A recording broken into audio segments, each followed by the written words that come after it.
de canal, estamos aqui para celebrar essa data, dia 8 de agosto de 2019, o primeiro vídeo no canal, com eu, né, com o nosso companheiro Jefferson Acosta, que infelizmente não pôde estar aqui conosco, mas estamos aqui, né, claro, para não deixar essa data passar, né, é uma data especial, um ano de canal, e muitos vídeos, né, são mais de 100 vídeos aqui no canal, muito bem distribuídos, vários temas diferenciados, essa é a proposta do canal, e vamos continuar, né, vamos aí rumando aí para mais um ano, se possível, desse jeito, com todos os temas, e, claro, sempre lembrando das grandes pautas esportivas do futebol, não só nacional como mundial. E aqui comigo, além de mim, né, Fábio Castro, estão Douglas Van der Kocken e também Miro Salles. A gente vai falar aqui um pouquinho dessa reta final, dos finais dos estaduais. Muitos não acabaram, mas nesse sábado a gente teve alguns estaduais importantes encerrando, e dentre eles o Paulistão, né, que teve o título do Palmeiras. Palmeiras voltou a ser campeão paulista, não era campeão paulista desde 2008, justamente no comando de Vanderlei Luxemburgo, volta a conquistar o título lá de São Paulo. Vamos lá então, né? Eu queria, antes de começar a falar do Paulistão com vocês, eu vi na quarta-feira muita gente reclamando da qualidade, do nível técnico das equipes, né? E muito se caiu em cima dos protagonistas, né? No caso, o Luan pelo lado do Corinthians e no outro caso do Palmeiras, o fato de não jogar com o meio armador, né? Jogar ali com 3 no meio campo, Ramires meio perdido, o menino, o volante, né? Como é o nome dele agora? Patrick de Paula, enfim, um time meio perdido ali, né? Que hoje, inclusive, bateu o último pênalti, bateu muito bem. Eu queria saber de vocês, se vocês vão concordar comigo. Na mesma toada que as pessoas tentavam imputar aí a culpa, né, do mau jogo de quarta-feira, a essa falta de relação com o jogo do Corinthians em relação ao Luan e com o jogo do Palmeiras em relação a essa formação de 3 volantes muito pouco produtiva para o time, né, no setor de criação, eu vou colocar aqui para vocês. Eu acho que a parte tática está resumindo muito os jogos. É muito jogo truncado. No caso de Corinthians e Palmeiras, a gente teve jogo muito amarrado na quarta-feira. E aí a culpa acaba caindo na mão de quem? Caindo na mão de um Luan, caindo na mão dos garotos do Palmeiras. Eu acho muito injusto. Acho que está faltando um pouquinho mais de jeito dos treinadores, né?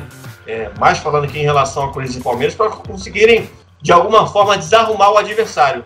E aí os jogos são muito truncados, inclusive hoje, não sei se vocês consideram igual. Achei também um jogo muito truncado, achei o Palmeiras um pouquinho melhor do que o Corinthians, mas novamente um jogo muito amarrado. O Luan, de novo, bem apagado, né, por sua vez. E o meio-campo do Palmeiras também não sendo tão produtivo quanto se espera. Vou começar com o Douglas, então, Douglas. O que você achou desse avalanche de discussões e críticas, né, sobre o jogo de quarta-feira e sobre a final de hoje em particular? Tudo beleza contigo, Douglas? Beleza, Fábio, Miro. Boa noite ao pessoal. Boa noite, bom dia para o pessoal que for acompanhar a gente, né? Saudando aí esse um ano de canal. O orgulho aí tá representando, podendo ajudar aí nesse projeto que tem tudo para ser muito bacana, e a gente conta com o apoio da galera. E lembrando sempre, quem ainda não é inscrito, se inscreve, né? Clica lá no sininho para poder receber as notificações. E eu acabei de receber uma ligação aqui, estou recusando. Não, deve ser gente reclamando da sua aposta no jogo do Arsenal com o Chelsea lá, aquela aposta furada sua de 4-0. Disputado ali como vencendo, mas eu acho que da Chelsea aí talvez uns 4-0. Esse aí eu não entendi bem. Mas aí o que acontece? E você que já é inscrito, compartilha aí os vídeos, a gente pede, né, que compartilhe os vídeos com os amigos, para a gente sempre tentar levar esse conteúdo aí para vocês. Vai ficar um pouquinho contraditório que eu vou falar, mas aí falta um pouquinho, se eles tivessem mais coragem, eles entrariam com os 5 zagueiros, com os 4 laterais, botaria só gente de defesa, tirariam todos os atacantes, que é o que eu venho conversando com os amigos. O que acontece? O técnico brasileiro hoje, ele joga primeiro para não perder. A intenção dele, eu vou entrar em campo para não perder. Se ganhar, não foi o que aconteceu, foi muito bem refletido nessas finais. Foi exatamente isso. Os dois times entraram com medo danado de perder. O Palmeiras, que já vinha aí perdendo, se eu não me engano, 2 anos seguidos, então não podia perder esse terceiro ano. o Corinthians estava numa pressão danada e, teoricamente, tem um time mais fraco, então se acomodou, preferiu jogar mais fechado. E aí acontece o que a gente viu. Não tem nada de produtivo, não tem futebol, infelizmente. E só para concluir, e aí foi o que eu falei, a gente vai receber, entre aspas, né, o Domenech agora no Flamengo. Um cara que não deu certo nem na MLS, na Liga Americana. Ele treinou no New York e não deu certo. E vai botar todo mundo no chinelo aqui no futebol brasileiro. Uma declaração polêmica aí, né? Vamos ainda repercutir um pouco mais dessas finais do Paulistão. Claro, a gente não vai esquecer os outros estaduais também, tá? O Bahia foi campeão, por exemplo, lá na Bahia, né? No Campeonato Baiano, no sufoco. Roger lá, uma pressão absurda. E a gente vai falar já sobre isso. Ô Miro, você concorda aí basicamente com o Douglas? Afinal, a gente tá falando aqui de Vanderlei Luxemburgo, um treinador que virou expoente no Brasil pelo futebol agradável, né? Pelo futebol de criação de jogadas e de poucos chutões, né? E o que a gente viu nessa final aí foi exatamente o contrário. E aí, Miro, beleza? Fala, amigos do Futebol Ilimitado. Um ano de canal, parabéns, Fábio, né? Pelo projeto e tudo. E voltando agora ao futebol, né? Todos nós, no caso. Mas você que foi idealizador junto com o Jefferson, dou aquele parabéns especial. No final, você falou do... No final, dá uma lista da galera, pra não ficar ruim. Ih, vai ficar longa essa lista, hein? Tem gente que vai ficar brava se não lembrar. Então, Fábio, você falou do Palmeiras e Corinthians em si. Eu, primeiramente, acho que quem tá no lado ali do Flamengo deve estar gargalhando. Porque pensar que são os principais adversários, como o pessoal falou, Palmeiras e tudo, meu Deus, hein? Porque que futebol pobre foi Palmeiras e Corinthians essa decisão, tanto na quarta-feira como hoje. Por exemplo, o que teve mais emoção foi a reta final, aquele lance do Gustavo Gomes fazendo um pênalti, que porque ele fez aquele carrinho no último lance do jogo, na final ali no Allianz Parque, e a disputa de pênaltis, porque em si ficou com muito medo o Palmeiras e o Corinthians. O Corinthians em si é mais fraco, mas eu acho que o Palmeiras, no papel ter um time melhor, deveria ter proposto mais o jogo. Não fez tanto isso no jogo de quarta-feira em Itaquera e agora no jogo do Allianz Parque, desperdiçando muito contra-ataque. O último passe sempre errando. Tanto que, se você parar para pensar mesmo, ataque mesmo no Palmeiras foi o gol do Luiz Adriano e aquela chance no começo do jogo, com 7, 8 minutos do primeiro tempo, que o Cássio fez uma defesaça. De resto, não teve tantas chances de finalizações. Trabalhou bem o Cássio hoje, hein? O Cássio trabalhou bem. Na emocionante narração de Oscar Ulisses. Olha, o nome do Cássio hoje foi bastante situado nas narrações paulistas, né? Das rádios paulistas hoje. Palestra Itália. Tem decisão na CBN. Palmeiras, Corinthians. 0-0, Palmeiras e Corinthians. Para Luiz Adriano, centroavante dominou, enviou para a esquerda, para Zé Rafael, atrás do Fábio, liga de fundo, desequilibrado, perde, retomou, fez o cruzamento, William, Cássio, sensacional! Ainda Palmeiras, Zé Rafael bate pro gol, mas o jogo tá parado. O Everton defendeu, Bruno, camisa 19 autorizado, Cássio debaixo do gol, lá vai Bruno, Cássio! Não é de hoje, né? Já tem tempo que vem acontecendo isso com o Corinthians, que acertou um pouco a defesa. Miro, o Cássio virou hoje o 10º jogador a vestir mais vezes a camisa do Corinthians, se não me engano. Sim, poderia se tornar um jogador com mais títulos junto com o Marcelinho Carioca, né? E agora vai esperar uma oportunidade. Mas em si o Corinthians acertou a defesa e eu achei o Palmeiras em si decepcionante, porque o pessoal fala que o Palmeiras pode ser o principal adversário do Flamengo para briga de títulos no cenário nacional e até internacional, mas sinceramente o futebol paulista está muito pobre, se você para pensar, que o Palmeiras não tá essas coisas, o Corinthians também não, tanto que fizeram 2 finais ruins. Santos tá uma bagunça que eu até acho que tem que abrir o olho, porque se ficar desse jeito que tá, com atraso de salários, não tem um presidente e tudo, vai acabar lutando para não ser rebaixado no Brasileiro. E o São Paulo também nessa ânsia de um título, mas sempre botando os pés pelas mãos, trocando os pés e as mãos, no caso. Então, eu acho que, por exemplo, vejo um Flamengo que tá muito superior no nosso futebol nacional, e se for achar assim que pode bater de frente com ele, eu vou chutar um Atlético Mineiro e um Grêmio e não Palmeiras, porque essa final me deixou muito decepcionado.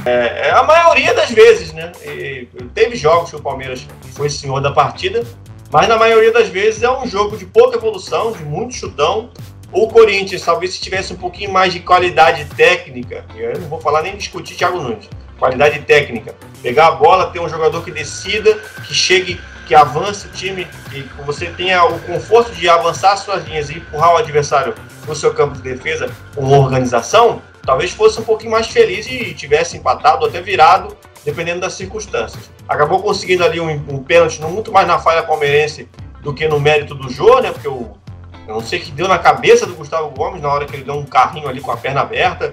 Foi um lance esquisito, claríssimo, né?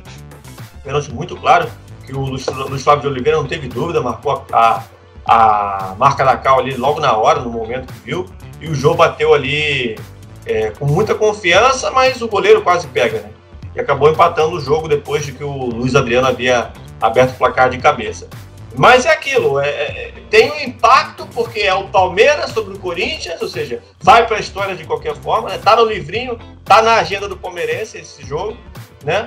Até porque o Corinthians vinha de uma hegemonia no Paulistão, né? De 3 títulos seguidos, mas está longe de ser ali uma final que represente 2 times da categoria das camisas, mas 2 times que têm uma pujança que você pode falar que eles vão disputar tudo pela frente, como sempre foi, né? Os melhores do Paulistão sempre foram espelho para o resto da temporada, né? Agora, Douglas, o Bahia, né, também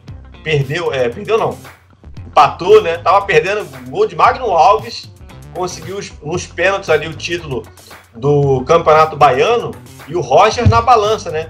Tem gente que diz que estadual não é importante, mas estadual derruba técnico, né? É aquilo que o pessoal fala, né? Parece que o estadual só serve para derrubar treinador. Porque se você for parar para ver, normalmente ele não é importante, até porque ele não serve nem como fiel da balança.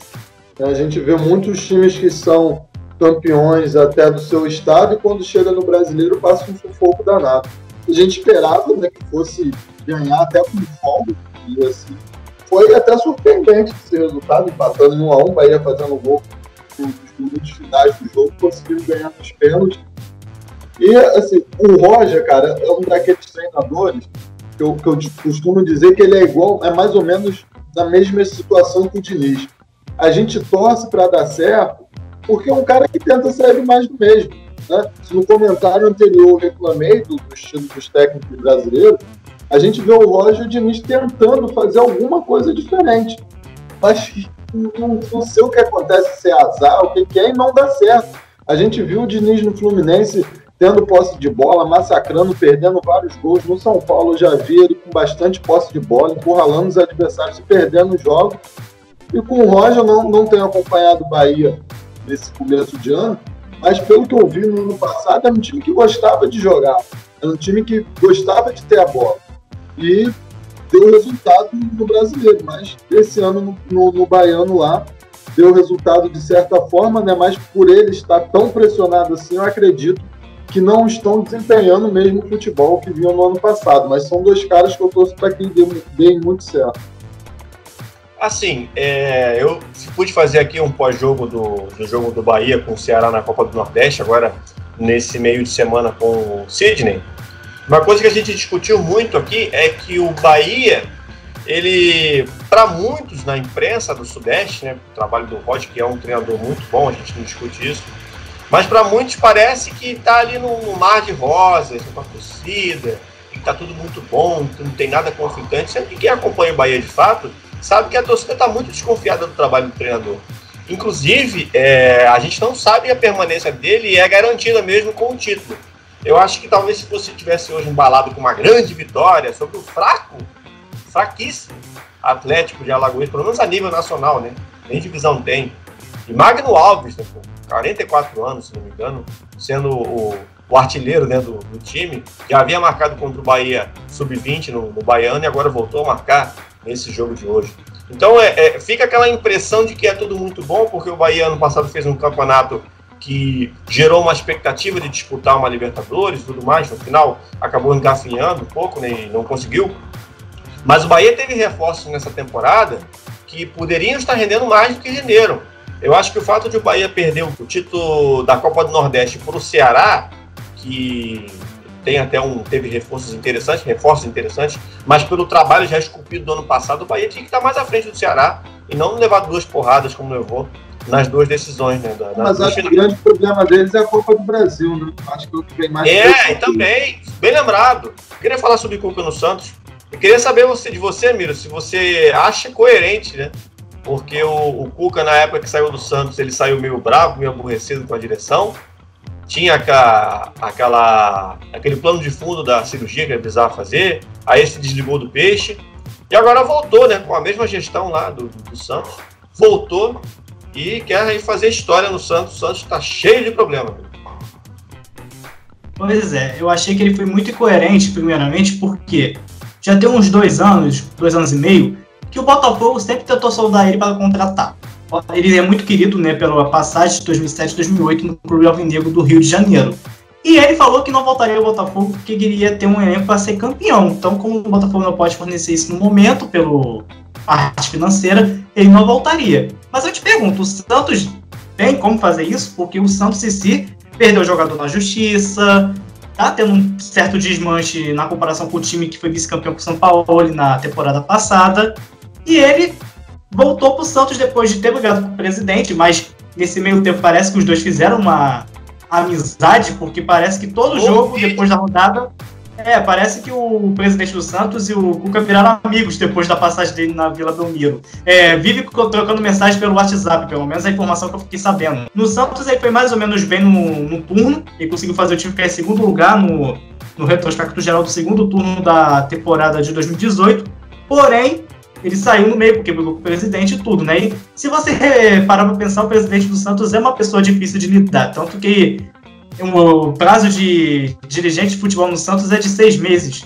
De 6 meses teve troca no Santos, na parte de direção técnica. Então, mostra que é uma pessoa que é complicada de lidar. Tanto que o Jorge Sampaio também já brigou com o presidente do Santos, né, que estava treinando o Peixe. Eu achei um pouco incoerente do Cuca, assim, e eu acho que está tentando dar uma de trampolim o Santos, igual como fez o Vanderlei com o Vasco ano passado. Assim, eu vejo que talvez a opção, tiver recusado o Botafogo para ir para o Santos, é a questão estrutural. Eu acho que o Santos ainda oferece uma estrutura melhor, né, do que o Botafogo. A gente sabe das limitações que tem o Botafogo. Agora, a questão que me espanta é que ele detonou a diretoria do Santos, ele detonou o Santos, e agora ele volta para o Santos numa situação muito pior do que aquela. Porque o Santos hoje está devendo salários, está em risco aí de perder jogadores na justiça, porque tem questões aí de Eduardo Sacha, de Everson, né, e muitas pendências aí. Esses caras provavelmente não vão voltar a jogar, a vestir a camisa do Santos tão cedo, pelo menos. Você ainda tem o risco aí de perder Salteldo, de perder Pituca, de perder jogadores para o mercado internacional. O Sanches, que é um dos principais jogadores do Santos, não está tendo fôlego para fazer o campo todo, para voltar, como ele sempre fez na carreira. Então, são muitas coisas. O elenco do Santos, ele é bem mais fraco. O elenco do Santos agora, pela atual situação, eu posso fazer uma comparação com 2015, quando o Santos passou por uma situação muito grave, muito complicada, com perda de jogadores na justiça. Aliás, uma porção de jogador saindo do Santos, indo para o Palmeiras, uma bagunça estava naquela época. E o Santos fez uma temporada louvável, mas naquela época ele tinha ainda ali o escopo do Ricardo Oliveira, ele ainda tinha o Gabigol, ainda tinha o Lucas Lima, que eram jogadores que na época eram capazes de resolver a parada, né, por si só. Tinha o Vanderlei, que era um ótimo, ainda é um grande goleiro, né? Então tem circunstâncias e circunstâncias. O Santos, na crise de 2020, ele se vê num cenário muito mais grave do que aquele que ele tinha em 2015. Cara, como eu falei do técnico, né? Mas aí eu acho que também vai muito do dirigente brasileiro, que não demonstra muito entender de futebol. A verdade é essa, o cara vai sempre no grito da torcida. A torcida grita e o cara vai lá e acaba agindo. Trouxe o Cuca por quê? Porque o Cuca é o querido da torcida do Santos, né? É um nome que tinha no mercado. Então, a incoerência do Cuca eu acho muito grande, porque quando ele sai do Santos, ele sai reclamando que o Santos não pagava salário, sai reclamando que o Santos não tinha um time competitivo e que não gostava muito das ideias do presidente. Ele volta com o mesmo presidente, com um time que não é competitivo, que não paga salário, então não mudou praticamente nada. O dirigente, ele não traça um padrão para o time dele. Eu quero que meu time jogue desse jeito. Não traça. Ele contratou o Cuca hoje. Se o Cuca não der certo no Santos, ele vai mandar o Cuca embora amanhã e a gente não sabe nem qual ano que pode vir. Porque o Santos não tem um estilo definido. Eu falo do Santos, mas é qualquer outro time brasileiro. Entendeu? O Flamengo, por exemplo, que é a menina dos olhos de todo mundo, contratou o Domenech, eu acredito, só por ser estrangeiro. Acho que não traçou um estilo de jogo. Qual é o estilo de jogo do Domenech? É o estilo que se encaixa no que a gente quer para o Flamengo? Eu acredito que não tenha sido isso. Acredito porque se for um nome estrangeiro que o Flamengo pode trazer. O Flamengo está meio que indo no caminho inverso do Santos, que é continuar cavucando aí essa nova reserva de treinadores, né? Porque o Santos meio que deu uma parada com isso agora, porque ele havia trazido o português, né? O Santos trouxe o Gesualdo na pegada, na toada de que havia trazido o Sampaoli, que era estrangeiro, que deu certo. Deu certo dentro das expectativas do Santos, né? Que tinha ali um 11 muito forte, mas um elenco assim que no todo não era um dos melhores. E aí conseguiu terminar em segundo colocado, aquela coisa toda. O Sampaoli deu alguma coisa na cabeça dele e foi embora, né? Meio que talvez desconfiasse os problemas do Santos. Coisa na cabeça dele. Na época eu tive esse raciocínio. Na época eu tive esse raciocínio, mas hoje eu entendo talvez um pouco a decisão do Sampaoli, a bagunça que o Santos se encontra. Em 2020 o Santos vem com um outro treinador estrangeiro com ideias diferentes, né? E assim, aí eu fiquei um pouco entendendo a balança. Será que eles têm a real noção do que esse treinador pode propor no futebol brasileiro e que a expectativa deles talvez não seja adequada? Foi mais ou menos na toada do Atlético Mineiro, que trouxe o Dudamel, sem conhecer o Dudamel, claramente. O Dudamel ficou ali famoso com a seleção Venezuela jogando com 11 atrás. Como é que você espera que esse cara vá propor num Campeonato Mineiro onde o Atlético Mineiro tinha a obrigação de ser o melhor, porque o Cruzeiro se encontra numa crise ali interminável, o América segue ali tentando engatinhar, né, para conseguir alguma coisa. Eu acho que foram atrás do Gesualdo para sossegar um pouco a torcida, porque quando saiu o Sampaoli do Santos, que naquela época estava ameaçando o Palmeiras, ele já saiu primeiro porque ele já estava tendo conflitos com o presidente do Santos. Ele teve brigas internas com o presidente do Peixe. E como ele pediu um aumento salarial que o Santos não quis, ele falou, vou pegar uma boné porque eu sei que vai ter proposta melhor. A gente sabe que tinha um Palmeiras e poderia vir um Flamengo atrás dele, porque ele tinha esperança do Flamengo, mas o Jorge Jesus ficou naquela época, acabou saindo no meio da temporada agora, então ele tinha aquela esperancinha. Aí surgiu o Atlético Mineiro e ele foi, porque tá pagando e também tem um financiador. Ele chegou a conversar com o Atlético comigo antes. Chegou? Chegou, ele conversou com o Atlético, fizeram uma reunião, não fecharam, porque ele pediu alto na época, e aí o Atlético trouxe o Dudamel. Queria agradecer vocês, né, por esse vídeo especial de um ano. Lembrar que nesse domingo, né, é Dia dos Pais, então parabéns a todos os papais que assistem o canal, os papais do esporte, do futebol em geral, e, claro, todos os pais do mundo aí, todo o carinho e a lembrança do futebol ilimitado. E, né, para não deixar passar, a gente lembra aqui, né, que nós três fazemos parte desse canal, mas esse canal ele é movimentado por mais gente, né? Então eu vou aqui lembrar a galera que participa do canal nesse vídeo de um ano. O Jefferson Acosta, o Sidney Araújo, a Tainá Macedo, o Luiz Fernando Pires, o Wellington Júnior, o Eduardo Monteiro, direto de Pernambuco, a Juliana Vieira, o Eduardo Rocha, Giovana Martins, que é a dona do Top 5, e, claro, a nossa Carolzinha, Carol Barbosa, que faz o quadro de humor, o nosso memes da Carol. E é isso, gente. A gente não se vê no próximo vídeo. Espero que você esteja aqui sempre conosco. O canal está sempre tratando os assuntos de futebol aí diariamente. E contamos com você. Se você ainda não se inscreveu, se inscreve. Se você ainda não deu like no vídeo, já deixa o like. E nos vemos aí numa próxima discussão, num próximo vídeo, num próximo podcast, ou seja lá qual for o próximo conteúdo. Estaremos aqui com vocês. Deixa eu olhar para a câmera aqui, eu tô olhando para baixo, que eu tô olhando para a tela. Aquele abraço, galera. Até a próxima.